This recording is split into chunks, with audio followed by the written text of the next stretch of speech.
I noticed that.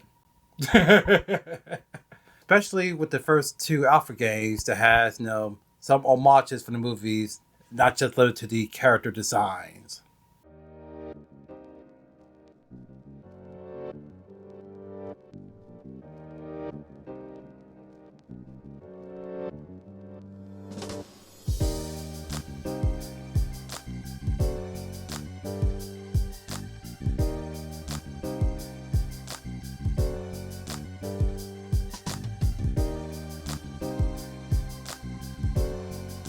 What's up, what's good, everybody? It's the one and only Adriel J, the hobbyist here, and welcome back to the channel.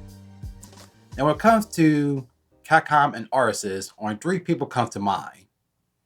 You got Akiman, the artist and creator of Chun-Li, the strongest woman in the world of Street Fighter, and Mai Shiranori's eternal rival for another company. Then you got the ever distinguished Shinkiro, who blends both realism and anime to his arts and does many character art for both SNK and Capcom's fighting games. And then we have the subject of today's video, Bengus. And for this episode, I'm reacting to an art style beyond technique. Bengus, the legendary Capcom artist, breakdown and analysis from Gay Arts. Be sure to check out the original video and give the creator the credit they deserve. And also shout out to Game Arts for giving me the okay to react to this video. Now, many of you may not know Bengus by name, but if you're playing fighting games as long as I have, you probably seen his work as early as the first Street Fighter game back in 1987. But he's known for his character arts for the Darkstalkers and Street Fighter Alpha series, and especially the Marvel vs. Capcom series. And especially Marvel vs. Capcom 2, which is pretty much my favorite Bengus arts in his whole collection, especially the Marvel side. And it's crazy it took them like 24 to 25 years to have one of those pieces of art, particularly Venom, to be featured in the actual Marvel comic. I feel like this art doesn't get talked about enough, but that's why I choose this video in particular. So hopefully we'll also learn something new. So let's not waste any more time and get right to it. Now, in addition to my reaction, there's going to be some pausing to get my little commentary on some key moments from this video. So with that said, and at 3, 2, 1, let's get it. Bengus is one of the most well-known fighting game artists with a ton of iconic Street Fighter illustrations. There is no doubt that Bengus is responsible for many of the visual aesthetics of the Capcom fighting games. I didn't know Bengus drew that. Go figure. Capcom fighting games. However, the key element that makes him stand out among his peers is that his art style goes far beyond technique alone. When we break down and analyze Bengus' illustrations, iconic art, it is clear that he doesn't have one particular art style. I know that. He can switch between them all. Over the years, he went from traditional to embracing digital art, evolving his works into the more modern anime styles. Note that the overall art direction of each game is quite specific, where he and his peers all have to adhere to. Nonetheless, there are some tropes that do reoccur, but it's more gesture and intent based than technique alone. But I have to admit, it's a blast to analyze. Before we dive into that rabbit hole, it's important to mention that Capcom had an internal art guide since the 90s. I didn't know you do that either. This guide contains specific design rules that their new internal artists had to follow when depicting characters. For those interested, this Street Fighter character design art book includes some pages from this guide. Okay. It describes concepts such as the need for in-game sprites to have visual cues that are clear enough for players to react to in split-second decisions. This means that the art often features exaggerated muscles, hands, feet and limbs in all fighters. Also, certain characters have specific personality restrictions to keep them in check with the overall narrative. Other side characters like Zangief and Bengus' favorite character, Sakura, are a bit more easygoing. My favorite character too. Focus on his art style, it all depends on the game project he's working on. Simply put, Bengus is involved with most of them in one way or another. And on first glance, he doesn't seem to have a single style that sticks around like almost all other artists do. And no, I'm glad I pointed that out too, because here's what we got here right here. You got Hayato from Scarlet Gladiator as seeing Morpheus' Capcom 2. You got Felicia in her first appearance in Darkstalkers, The Night Warriors. And finally you got Okuma as seeing Street Fighter Alpha 2. And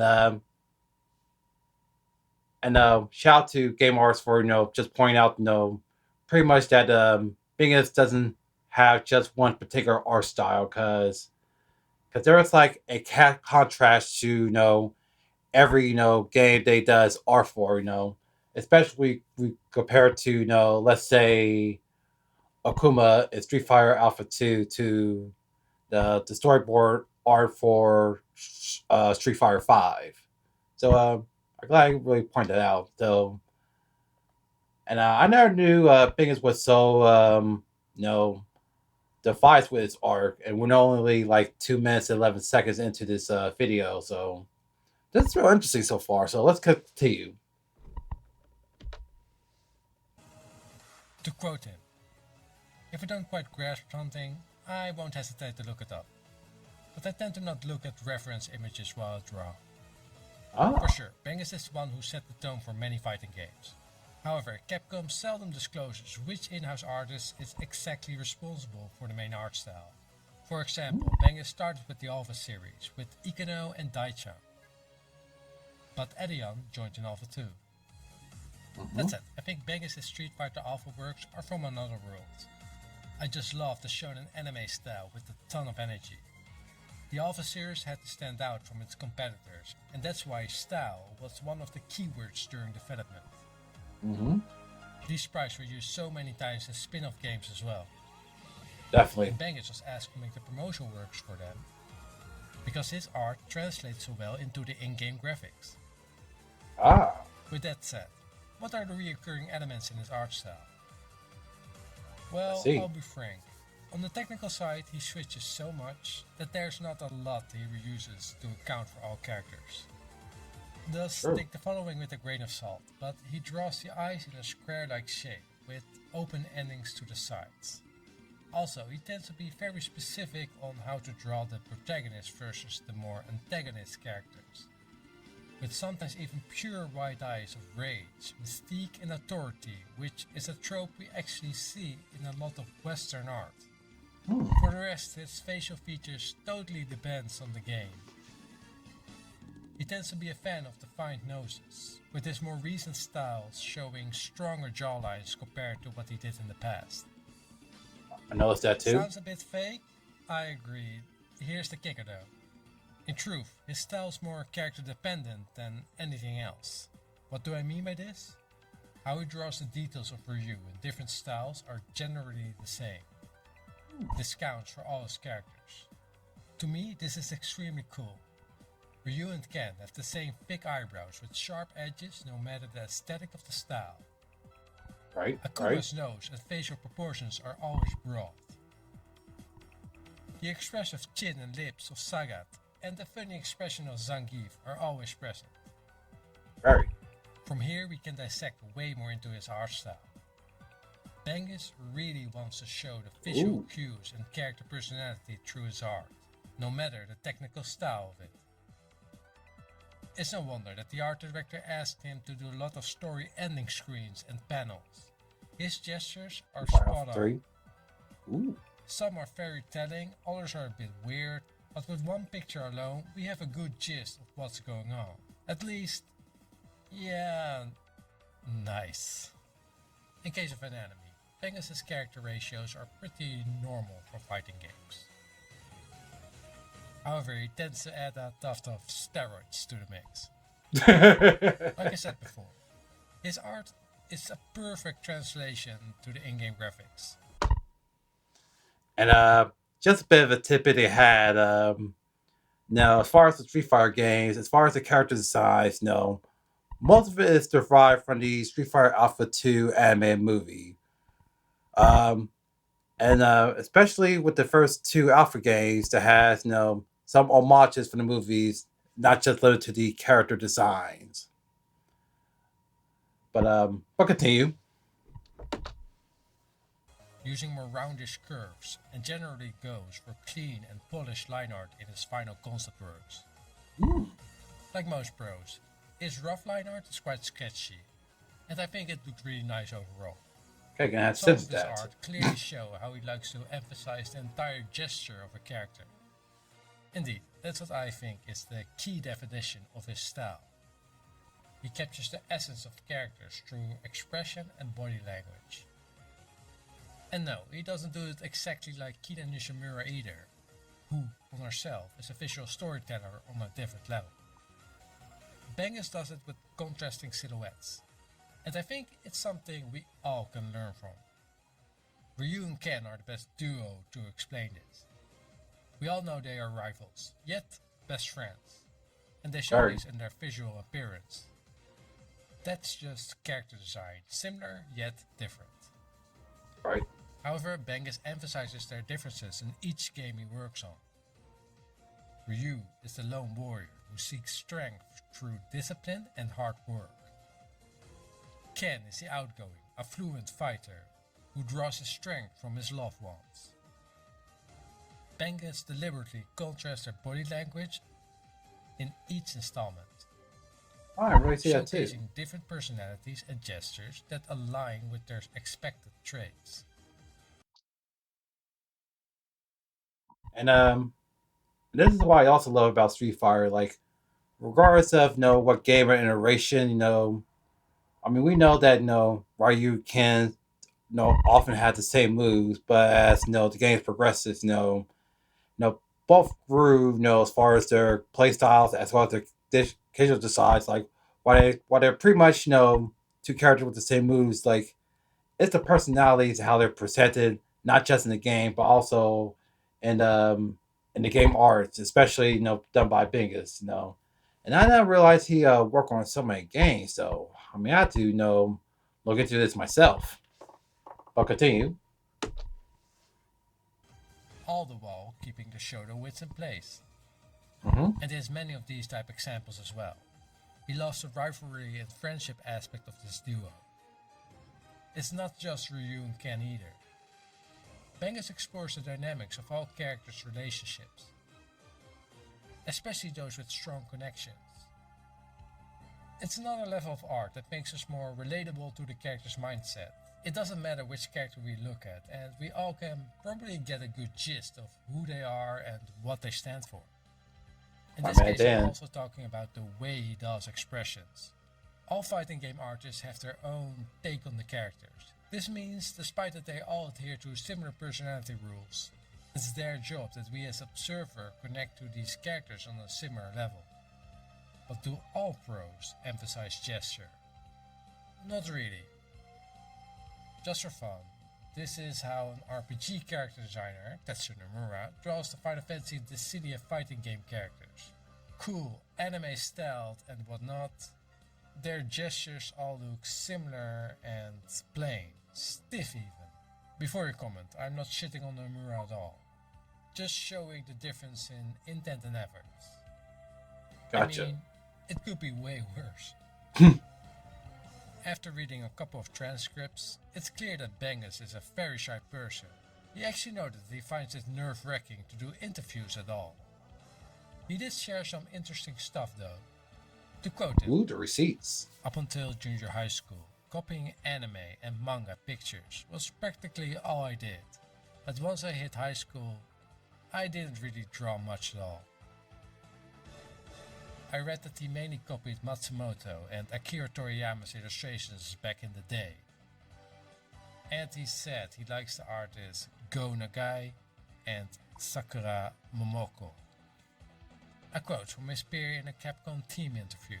He was at a point when he wasn't even familiar with paints, let alone Liquitex. On the contrary, it might be better for one to come in without any prior knowledge.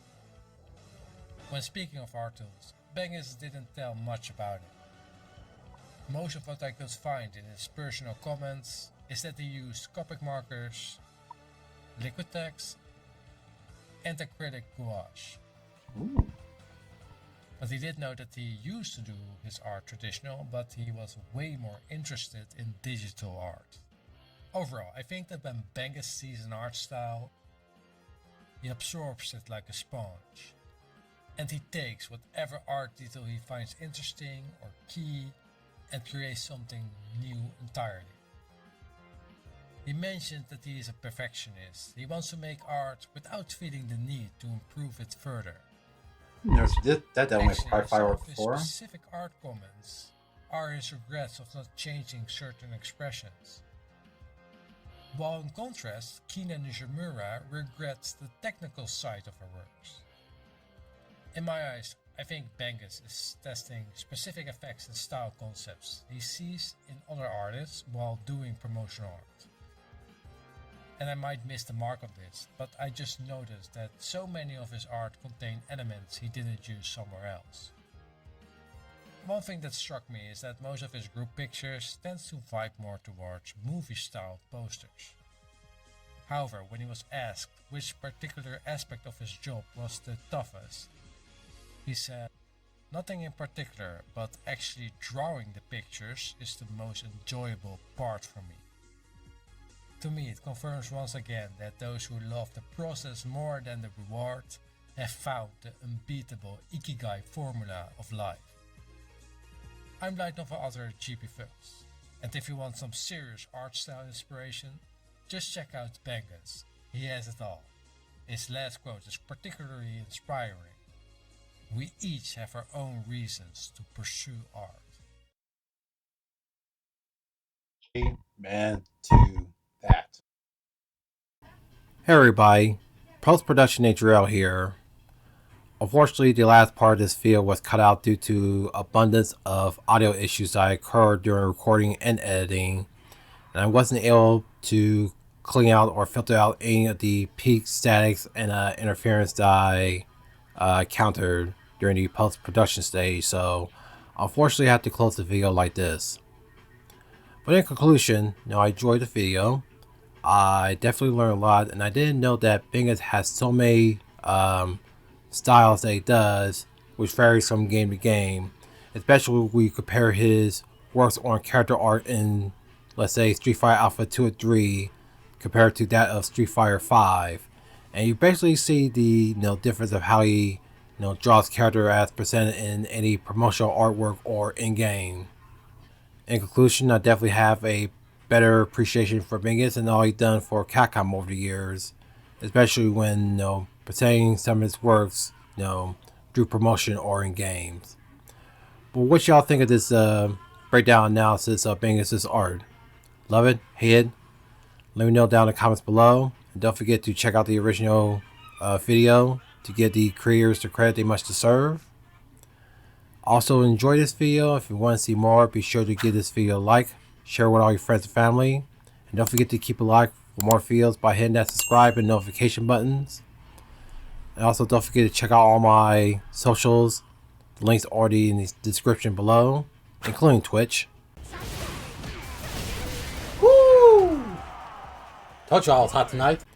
And as always, you want to help support the channel, be sure to head over to patreon.com/ADtheTRIBALCHILD to get early access to videos up to 2 days early, as well as bloopers, commentator, and much more.